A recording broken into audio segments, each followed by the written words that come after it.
Gromitz Nelson's not going anywhere. This will become a bromance.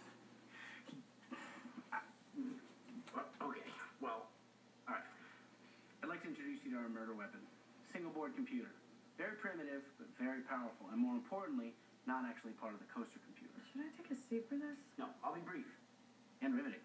You take this to Nelson and Raven? Thank you. Okay. Our target slipped a fake panel into the programmable logic controller and placed the panel beside the 6 that were supposed to be there. And no one noticed an extra panel? It's like this. Wait, what about the no food policy? Well, that's for everyone else. Okay, so I always order a large and tasty from the sub shop around the corner with bacon. But the large and tasty doesn't come with bacon. Something you'd only know if you're familiar with the menu. The bacon is disguised because it looks like part of the sandwich. That extra panel looks exactly like the other 6. So our target was able to hide the 7th panel in plain sight because no one knew to look for it. That was the bacon. Exactly. Sort of. How it works. I took the liberty of adding a bunch of single-board computers into the office. I'm using my cell phone to sell all the hidden boards to take control of the PLCs in the building, and the lighting system, C-Talk network, and even the elevators.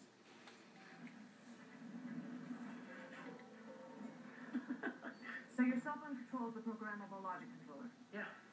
Like, kick him out! Okay, Gromitz, I get it. Let them out. Okay.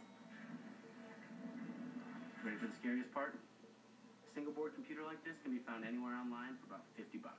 With instructions on how to do everything you just saw. That's got to be a lot more difficult to crash a roller coaster than it is to crank an elevator. Actually, it's not. The coding is very similar, and it's so easy a 9-year-old could use it. PLCs control almost everything you can think of.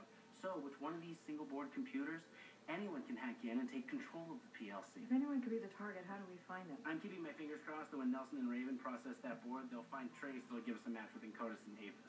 You do realize that keeping your fingers crossed is rarely, if ever, effective in fighting crime. Aware of it. So, as much as it pains me, I'm prepared to admit that my initial theory was wrong.